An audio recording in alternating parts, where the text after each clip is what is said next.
Hi friends, 22,800 എന്ന resistance മറികടന്ന് Nifty 23,000-ലേക്ക് നീങ്ങുന്നതിൻ്റെ ഒരു ലക്ഷണങ്ങളാണ് നമ്മൾ മാർക്കറ്റിൽ കാണുന്നത്. ഇന്നലെ ഒരു മാസത്തിന് ശേഷം ഫോറിൻ ഇൻവെസ്റ്റേഴ്സ് നെറ്റ് ബയേഴ്സ് ആയ ഒരു ദിവസമായിരുന്നു. കഴിഞ്ഞ മാസം ഫെബ്രുവരി 18-നാണ് അവസാനമായിട്ട് ഫോറിൻ ഇൻവെസ്റ്റേഴ്സ് നെറ്റ് ബയേഴ്സ് ആയത്. അതുതന്നെ ഭാരതി എയർടെൽ ഷെയറിലെ ബ്ലോക്ക് ഡീലിൻ്റെ ഭാഗമായിട്ടുണ്ടായ നെറ്റ് ബൈയിങ് ആയിരുന്നു.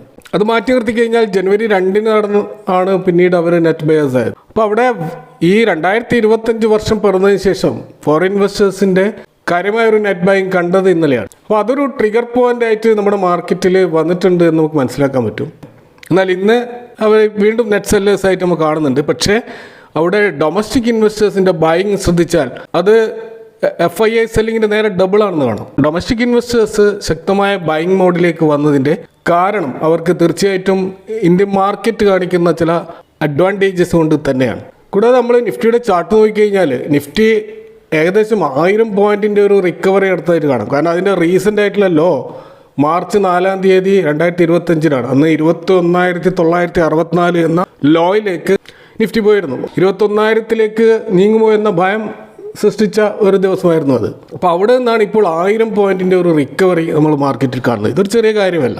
ഇന്നത്തെ ഒരു market wide advance decline ratio നമ്മൾ നോക്കിക്കഴിഞ്ഞാൽ 72% സ്റ്റോക്കുകൾ അഡ്വാൻസ് ചെയ്തിട്ടുണ്ട്, 24% സ്റ്റോക്കുകൾ മാത്രമേ ഡിക്ലൈൻ ചെയ്തിട്ടുള്ളൂ. അപ്പോൾ കഴിഞ്ഞ ദിവസം വലിയൊരു റാലി നടന്നിട്ടും ഇത്രത്തോളം സ്റ്റോക്കുകൾ അഡ്വാൻസ് ചെയ്തിരുന്നില്ല. പക്ഷേ ഇന്ന് ജസ്റ്റ് ഒരു 100 പോയിന്റ് കയറിയപ്പോൾ തന്നെ ഇത്രയധികം സ്റ്റോക്കുകൾ അഡ്വാൻസ് ചെയ്തിട്ടുണ്ട് എന്ന് കാണാം. അതിൻ്റെ ഒരു പ്രധാനപ്പെട്ട കാരണം കാര്യമായ ബൈയിങ് ഇപ്പോൾ നടക്കുന്നത് mid cap, small cap, micro cap, nano cap സ്റ്റോക്കുകളാണ്. അപ്പോൾ മാർക്കറ്റിൻ്റെ ഒരു റിക്കവറി നമുക്കറിയാം, ആദ്യമൊക്കെ ലാർജ് ക്യാപ്പ് സ്റ്റോക്കുകൾ റിക്കവർ ചെയ്ത് പിന്നീടാണ് സ്മോൾ ക്യാപ്പ് സ്റ്റോക്കുകളൊക്കെ റിക്കവർ ചെയ്യുക. അപ്പോൾ അതുകൊണ്ട് തന്നെ കാര്യമായ ഒരു ബൈയിങ് ഇപ്പോൾ നടക്കുന്നത് ആ ഒരു സെഗ്മെൻറ്റിലാണ്. ഇപ്പോൾ മാർക്കറ്റ് മൂഡ് ഇൻഡെക്സ് നമ്മൾ നോക്കിക്കഴിഞ്ഞാൽ അത് ഗ്രീഡി സോണിൽ നിന്നും എക്സ്ട്രീം ഗ്രീഡി സോണിലേക്ക് പോകുന്നതിൻ്റെ ഒരു ബോർഡറിൽ നിൽക്കുന്നതായിട്ട് കാണാൻ പറ്റും. അപ്പോൾ ഇന്നത്തെ സെക്ടോറൽ ഇൻഡെക്സുകളെന്ന് നോക്കിക്കഴിഞ്ഞാൽ IT ഇൻഡെക്സും FMCG ഇൻഡെക്സും മാത്രമാണ് ഡൗൺ ആയിട്ടുള്ളത്.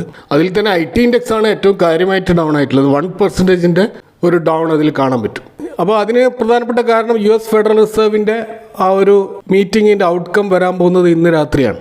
ട്രംപ് വന്നതിന് ശേഷമുള്ള രണ്ടാമത്തെ FOMC മീറ്റിംഗ് ആണ്. ആദ്യത്തെ മീറ്റിങ്ങിൽ റേറ്റ് കട്ടുമായി ബന്ധപ്പെട്ട കാര്യമായ തീരുമാനങ്ങളൊന്നും ഇല്ലാതെ കടന്നുപോയതാണ്. അതേപോലെ തന്നെ ആയിരിക്കും ഈ ഒരു മീറ്റിങ്ങും എന്നാണ് പൊതുവെ വിലയിരുത്തുന്നത്. പ്രധാനപ്പെട്ട കാരണം ട്രംപ് റിലേറ്റഡ് ആയിട്ടുള്ള ട്രേഡ് വാറുമായി ബന്ധപ്പെട്ടിട്ടുള്ള അനിശ്ചിതത്വം ഇനിയും ഒരു സെറ്റിൽമെൻറ്റിൽ എത്തിയിട്ടില്ല. അതുകൊണ്ട് തന്നെ കാര്യമായൊരു തീരുമാനമൊന്നും എടുക്കാത്ത ഒരു ഇവൻ്റായിട്ട് ഇത് കടന്നു പോകുമെന്നാണ് പൊതുവെ കണക്കൂട്ടുന്നത്. അതിൻ്റെ ഭാഗമായിട്ടായിരിക്കാം IT സ്റ്റോക്കുകളിൽ ഒരു ഡൗൺ ട്രെൻഡ് നമ്മൾ കാണുന്നത്.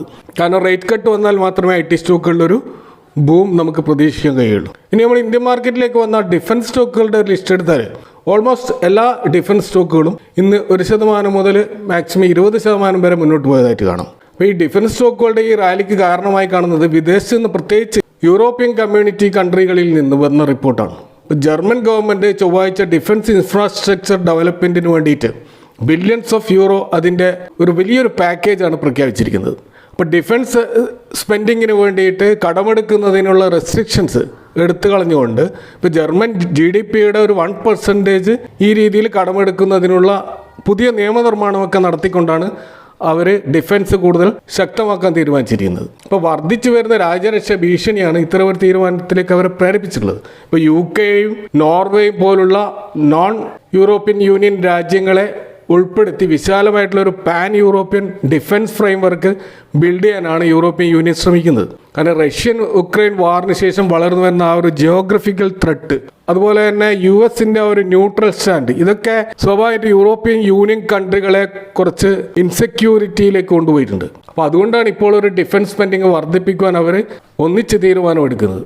അപ്പോൾ ഈ യൂറോപ്യൻ യൂണിയൻ ഈ മാസം തുടക്കത്തിൽ തന്നെ ഏകദേശം 800 ബില്യൺ യൂറോ അഥവാ $850 ബില്യൺ ഒരു പുനരുജ്ജീവനത്തിൻ്റെ ഒരു പ്ലാൻ അനൗൺസ് ചെയ്തിരുന്നു. അതിൻ്റെ പ്രധാനപ്പെട്ട കാരണം യുക്രൈനിൽ US മിലിറ്ററി എയ്ഡ് കുറച്ചത് കാരണം ഉക്രൈന് സപ്പോർട്ട് കൊടുക്കാൻ വേണ്ടിയിട്ടുള്ള ഒരു അനൗൺസ്മെൻ്റ് ആണ് അന്ന് നടത്തിയത്. ഇപ്പോൾ എലേറ ക്യാപിറ്റൽ പോലെയുള്ള ഫേമുകൾ പറയുന്നത് ഈ ഒരു യൂറോപ്യൻ യൂണിയൻ്റെ ഈ ഒരു ഇനീഷ്യേറ്റീവ് അതിൻ്റെ പ്രധാന ഗുണഭോക്താവാകാൻ പോകുന്നത് ഇന്ത്യൻ ഡിഫൻസ് കമ്പനികളായിരിക്കുമെന്നാണ്. കാരണം ഈ ഡിഫൻസ് സെഗ്മെൻറ്റിലേക്ക് ആവശ്യമായിട്ടുള്ള സോഴ്സ് കമ്പോണൻസും അതുപോലെ അതിൻ്റെ സബ്സിസ്റ്റംസും ഒക്കെ കാര്യമായിട്ട് എക്സ്പോർട്ട് ചെയ്യുന്ന ഒരു രാജ്യമാണ് ഇന്ത്യ.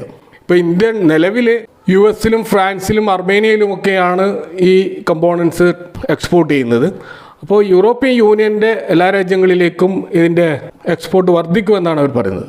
അപ്പോൾ ഇന്ത്യൻ കമ്പനികൾ പ്രധാനമായിട്ടും സപ്ലൈ ചെയ്യുന്ന അവരുടെ പ്രോഡക്റ്റുകൾ നോക്കുകയാണെങ്കിൽ ഒന്ന് 155 mm ആർട്ടിലറി ഗൺസ്, അതുപോലെ ആകാശ് എയർ ഡിഫൻസ് മിസൈൽസ്, അതുപോലെ Pinaka multi launch rocket system, അതുപോലെ BrahMos missiles, Dornier 228 aircraft, radars, armoured vehicles, അതുപോലെ ബുള്ളറ്റ് പ്രൂഫ് വെസ്റ്റ് തുടങ്ങിയിട്ടുള്ള ഇത്തരത്തിലുള്ള കമ്പോണൻസ് ആണ് കാര്യമായിട്ട് ഇന്ത്യ എക്സ്പോർട്ട് ചെയ്യുന്നത്. അപ്പോൾ ഈ ഒരു റിപ്പോർട്ട് വന്നതിൻ്റെ അടിസ്ഥാനത്തിലാണ് ഇന്ന് നമ്മൾ എൻ്റയർ ഡിഫൻസ് സെഗ്മെൻറ്റിൽ ആ സ്റ്റോക്കുകളിൽ വലിയൊരു ഉണർവ് കാണുന്നത്. പ്രത്യേകിച്ച് പല ഡിഫൻസ് സ്റ്റോക്കുകളും ഈ നമ്മുടെ മാർക്കറ്റിൽ റീസെൻ്റ് ഉണ്ടായിട്ടുള്ള ആ ഒരു കറക്ഷൻ്റെ ഭാഗമായിട്ട് നല്ല തോതിൽ താഴോട്ടേക്ക് വന്നിരുന്നു. വാല്യുവേഷനൊക്കെ ഓക്കെ നിൽക്കുന്ന കുറേ സ്റ്റോക്കുകൾ നമുക്ക് കാണാൻ പറ്റും. ഗാർഡൻ റീഷിപ്പിംഗ്, അതുപോലെ മെസഗാൺ ഡോക്ക്, കൊച്ചിൻ ഷിപ്പ്യാർഡ് തുടങ്ങിയൊക്കെ അതിൻ്റെ വാല്യുവേഷൻ നോർമൽ ലെവലിൽ വന്നിട്ടില്ലെങ്കിലും നോർമൽ ലെവലിലേക്ക് വന്ന ചില സ്റ്റോക്കുകൾ നമ്മൾ നോക്കുകയാണെങ്കിൽ ഒന്ന് കൃഷ്ണ ഡിഫൻസ് ആണ്. ഈ കൃഷ്ണ ഡിഫൻസിൻ്റെ അലീഡ് ഇൻഡസ്ട്രീസിൻ്റെ കഴിഞ്ഞ 6 മാസം -17% ഒരു ഡൗണിൽ നിന്ന സ്റ്റോക്കാണ്.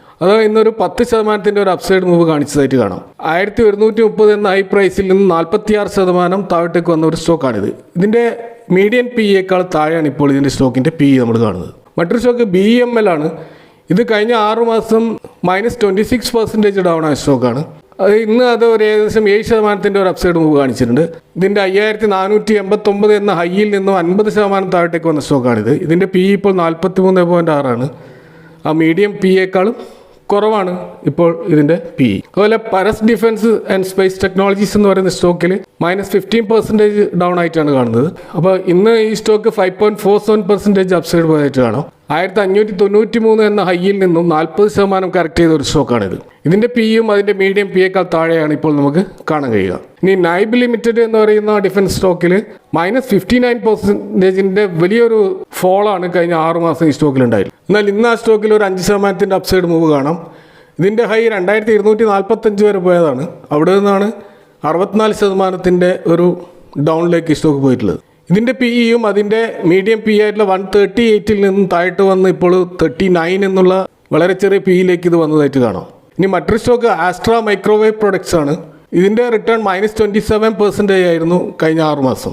ഇന്ന് അത് 4.57 ഒരു അപ്സൈഡ് മൂവ് കാണിച്ചതായിട്ട് കാണാം. 1060 എന്ന ലെവലിൽ നിന്നും ഏകദേശം 37% താഴോട്ടേക്ക് വന്ന ഒരു സ്റ്റോക്കാണിത്. സ്റ്റോക്കിൻ്റെ PE ഇപ്പോൾ 46 മീഡിയൻ PE 57 താഴെയാണ് ഇപ്പോൾ അത് ട്രേഡ് ചെയ്യുന്നത്. മറ്റൊരു സ്റ്റോക്ക് ഡാറ്റ പാറ്റേൺസ് ആണ്. അത് അതിൻ്റെ 6 മാസത്തെ റിട്ടേൺ എന്ന് പറയുന്നത് -32% ആണ്. അപ്പോൾ ഈ സ്റ്റോക്ക് ഇന്ന് ഒരു 3.86% അപ്സൈഡ് മൂവ് കാണിച്ചതായിട്ട് കാണാം. 3655 എന്ന ഹൈയിൽ നിന്നും ഏകദേശം 53% ഈ സ്റ്റോക്ക് താഴോട്ടേക്ക് വന്നതാണ്. ഇപ്പോൾ ഈ സ്റ്റോക്ക് മീഡിയം PEയേക്കാൾ താഴെ ട്രേഡ് ചെയ്യുന്നത് കാണാം. അതുപോലെ അവൻറ്റൽ ലിമിറ്റഡ് -32% കഴിഞ്ഞ 6 മാസം ഡൗൺ ആയതാണ്.